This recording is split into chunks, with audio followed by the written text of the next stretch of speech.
Saat video call dengan suaminya, atasan wanita ini tiba-tiba masuk ke kamar mandi. Panik, ia segera mematikan telepon. Ia gelisah, tak yakin apakah suaminya sempat melihat sesuatu. Ia pun buru-buru masuk ke mobil atasannya dan minta segera diantar pulang. Di jalan, suaminya menelepon lagi, tapi ia tetap menolak mengangkatnya. Saat di pom bensin, ia turun membeli kopi.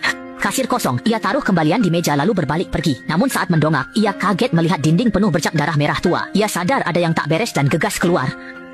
Belum sempat berteriak, peluru lain menghantam pintu. Wanita itu menahan sakit, bersembunyi di balik rak, lalu berteriak minta tolong pada atasan di luar. Namun atasannya sedang asyik bermusik di mobil dan tidak mendengar. Tak mau buang waktu, ia menggigit bibir, merobek baju untuk membalut lukanya, lalu mengintip situasi luar. Dia sangat ketakutan. Meski berteriak keras, atasannya di mobil tetap tidak merespons. Tiba-tiba ia ingat ponselnya jatuh, lalu sekuat tenaga merangkak ke arah ponsel itu. Namun, sang pembunuh tahu niatnya dan langsung menembak hingga ponselnya hancur. Wanita itu kembali bersembunyi di balik rak. Saat terdesak, tiba-tiba walkie-talkie kasir berbunyi. Dari dalam toko terdengar suara seseorang memanggil yang memberi secercah harapan bagi wanita itu. Dia segera bangkit, mengambil walkie-talkie dan menceritakan dengan sangat jelas melalui alat itu bahwa dirinya tertembak di supermarket sambil mendesak bantuan polisi. Namun tidak ada jawaban dari seberang sehingga harapannya pun seketika pupus. Sementara itu, atasan berkulit hitam itu pun segera turun dari mobilnya karena melihat tangki bensinnya bocor. Dia marah lalu berjalan lurus menuju supermarket. Begitu melangkah masuk, si pembunuh tiba-tiba melepaskan tembakan yang tepat mengenai lehernya. Dia tewas seketika di tanah tanpa pernah tahu apa yang sebenarnya terjadi. Melihat atasannya tewas mengenaskan tepat di depan matanya sendiri, wanita itu ketakutan dan terus menangis saat walkie-talkie kembali berbunyi. Seolah mendapat harapan, ia meraih alat itu dengan pel dan memohon bantuan. Namun, orang di seberang hanya menanggapi ceritanya dengan permintaan maaf yang datar. Wanita itu seketika merasa ketakutan setengah mati saat lawan bicaranya tiba-tiba menyebut namanya dengan sangat tepat.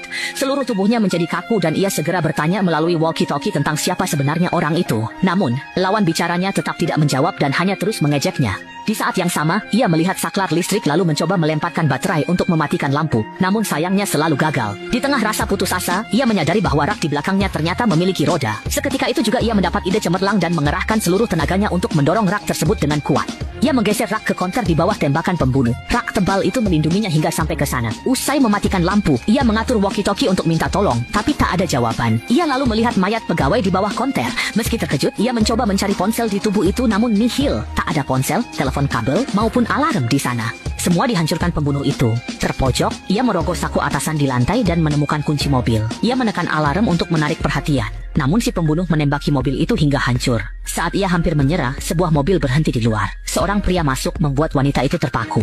Ia menyuruhnya sembunyi dan menelepon polisi. Namun, pria itu bilang ponselnya tertinggal di mobil lalu lari ke kasir. Wanita itu curiga karena pria itu belum menembak. Ia pun mengambil kapak. Pria itu lalu menjelaskan kasir tersebut istrinya. Meski begitu, wanita itu masih ragu dan memintanya kembali ke mobil untuk mengambil ponsel dan menelepon polisi. Pria itu setuju dan meminta wanita itu menyinari jalannya. Saat hendak mengambil ponsel di mobil, ia tertembak dan tewas. Wanita itu menyesal karena merasa bertanggung jawab atas kematiannya. Ia lalu mencari jalan keluar dengan menyusun payung di depan pintu untuk menahan kaca. Setelah berhasil merangkak keluar, ia mulai memperkirakan posisi penembak berdasarkan arah tembakan sebelumnya. Sambil berlindung, ia menuju mobil untuk kabur dengan kunci dari suaminya. Namun, kursi pengemudi ternyata dalam jangkauan bidikan. Tak menyerah, ia mencoba membuka pintu diam-diam tapi penembak menyadarinya. Ia pun lari kembali ke toko, namun pahanya tertembak hingga terjatuh. Rasa sakit membuatnya hampir putus asa dan kehilangan kesadaran, sebelum akhirnya tersadar kembali beberapa menit kemudian. Wanita itu kembali ke kasir untuk mengobati lukanya, lalu menemukan gergaji besi. Ia segera mencoba memotong gembok gudang yang terkunci, namun gergajinya terpeleset hingga melukai tangannya lagi. Saat sedang membalut luka, terdengar suara mobil di luar. Ternyata ada seorang kakek yang sedang mengisi bensin, dan wanita itu pun langsung berteriak memperingatkannya. Sayangnya sebelum kakek itu sempat kembali ke mobil, dia sudah dipukul jatuh hingga membuat wanita itu terpaku.